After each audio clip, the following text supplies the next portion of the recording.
को अब हरासा भी किया जा रहा है, इनको थ्रेट भी किया जा रहा है और बिठाने की कोशिश भी की जा रही है। 6 जाने उनमें से कोई भी नहीं बच सका। एक 14 साल लड़का अफनान जो है वो तेज रफ्तार गाड़ी के जरिए जो है 6 लोगों को कत्ल कर देता है। अफनान ने जो है 6 लोगों का कत्ल किया तेज रफ्तार गाड़ी के जरिए। ये लड़का पहले भी इनकी लड़कियों के साथ छेड़खानी कर रहा था। ये लड़का 14 साल का नहीं है, इसमें 6 जाने नहीं गई। उनको प्रेशराइज किया जा रहा है, उनको तंग किया जा रहा है। इसमें 7 जाने गई हैं। सदाए जिसे हम सदाए मौत कहते हैं उस तरफ बात जाती है। और थाना और पुलिस जो मकामी थी वो मिली भी थी और उन्होंने उस केस को खराब करने की कोशिश की और उनको जो है पैसों की ऑफर भी आ रही है।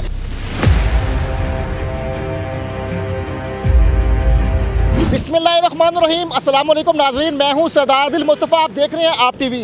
नाजरीन, लाहौर के इलाका डिफेंस में एक 14 साल लड़का अफनान जो है वो तेज़ रफ्तार गाड़ी के ज़रिए जो है 6 लोगों को कत्ल कर देता है। इस सारे मुकदमे को राणा मुदस्सर एडवोकेट साहब देख रहे हैं। इस वक्त मैं लाहौर में इंसदाद दहशतगर्दी अदालत के बाहर मौजूद हूँ, जहाँ पे मुलजिम अफनान को आज पेश भी किया गया। तो राणा मुदस्सर साहब भी अदालत में पेश हुए। सारी हम इनसे पूछेंगे कि क्या कार्रवाई हो रही है और किस तरीके से इस सारे मुकदमे को वो आगे बढ़ता हुआ देख रहे हैं। अस्सलाम वालेकुम राणा साहब। वालेकुम सलाम। राणा साहब, आप माशाल्लाह इस सारे केस को देख रहे हैं। अफनान ने जो है 6 लोगों का कत्ल किया तेज़ रफ्तार गाड़ी के ज़रिए, और ये शुरू में ये कहा गया कि जो है इसकी उम्र भी कम है और ये सारा हादसा हुआ। लेकिन बाद में केस का दूसरा रुख निकल आया और ये कहा गया कि रफ़ाकत साहब की तरफ से कि ये लड़का पहले भी इनकी लड़कियों के साथ छेड़खानी कर रहा था और उसने ये मुबैना तौर पर जो है जान के ये सारा काम किया है। क्या इस सारे मामले में आप बताएंगे?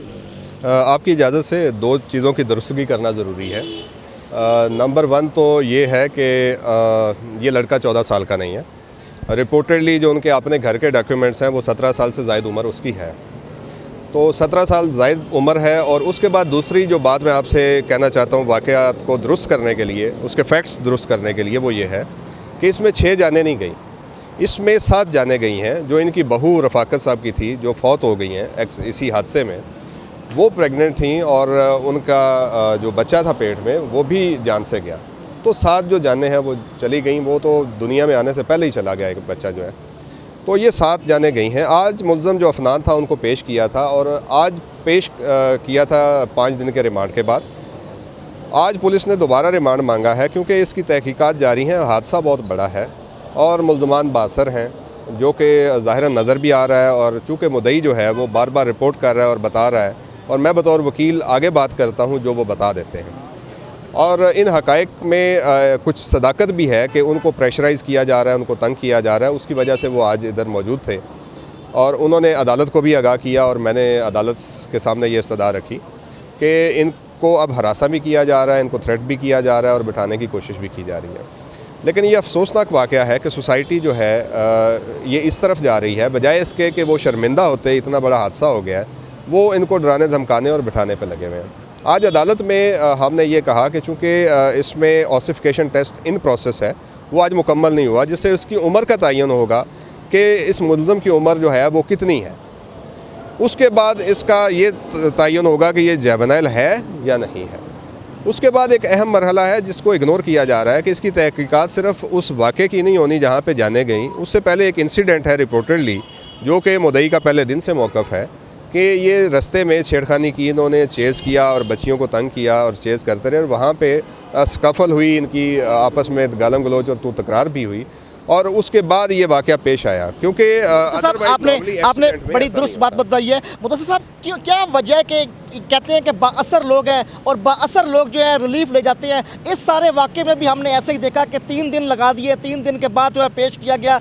कितने बाअसर लोग हैं, क्यों कानून जो है खामोश है, और ये जो बाअसर लोग हैं ये कैसे फ़ायदा ले जाते हैं? बाअसर लोग फ़ायदा इस तरह लेते हैं कि हमेशा बाअसर लोगों को बाअसर लोग बचाते हैं। ये तो एक माइट इज़ राइट का रूल है और बाअसर लोग ही बाअसर लोगों की हिफाजत करते हैं और अपनी कम्युनिटी को बचाते हैं।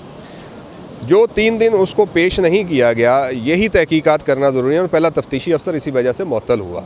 जो उसकी ज़िम्मेदारी थी एविडेंस कलेक्ट करने की, मुल्ज़मान को पकड़ने की, कि पूरा नेशनल मीडिया जो है उसमें ये न्यूज़ चल रही है, सोसाइटी पैनिक में है कि इस तरह का हादसा कैसे हो सकता है।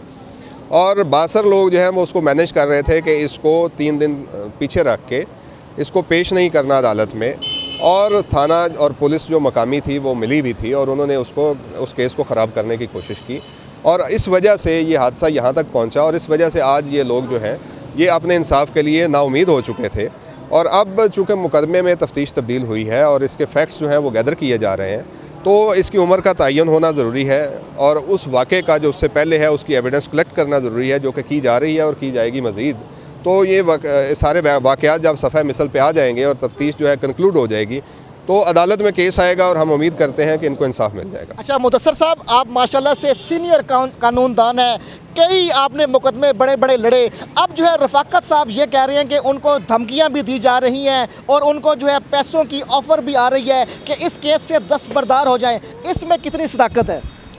जो मुझे तक इन्होंने बताया है, चूँकि ये एक बंदे ने नहीं, वो रिश्तेदार सारे ही आज आपके सामने मीडिया के सामने खड़े थे, वो सारे आके बता रहे हैं कि उन्होंने मुख्तलिफ़ लोगों को हमारे पास भिजवाया और इनके कुछ दूर करीब के जानने वाले और रिश्तेदार लोग जो हैं उनके ज़रिए पैगाम भिजवाया और फिर डराया धमकाया भी सही उन्होंने कि इनके जो अगर आपने बात ना मानी तो इसके रिज़ल्ट्स ये होंगे, कॉन्सिक्वेंसेस होंगे, जो कि तशवीशनाक बात है। वो अदालत में हमने बताया भी सही और उसके लिए कानूनी चारा जो है वो आगे हम करेंगे, चूँकि जो इंस्ट्रक्शंस हैं क्लाइंट की हमने उसके हिसाब से चलना है और उसके लिए वो सोच रहे हैं कि हम आगे कानूनी चाराजोई करें, हमें तहफ़्फ़ुज़ भी मिले और हरासा ना किया जाए। मुदस्सर साहब, आखिरी दो सवाल है कि क्या समझते हैं कि जो मुलजिम अफनान है उनके बारे में ये कहा जा रहा है कि उन्होंने शुरू में ये कहा कि उनकी गाड़ी की स्पीड 110 थी, लेकिन जो है अब जो है ये कहा जा रहा है कि उनकी गाड़ी की स्पीड 150 से ऊपर थी, तभी इतना बड़ा हादसा हुआ। इस बारे में आप क्या कहेंगे? एक कॉमन सेंस की बात है कि अगर स्पीड 100 और 110 होती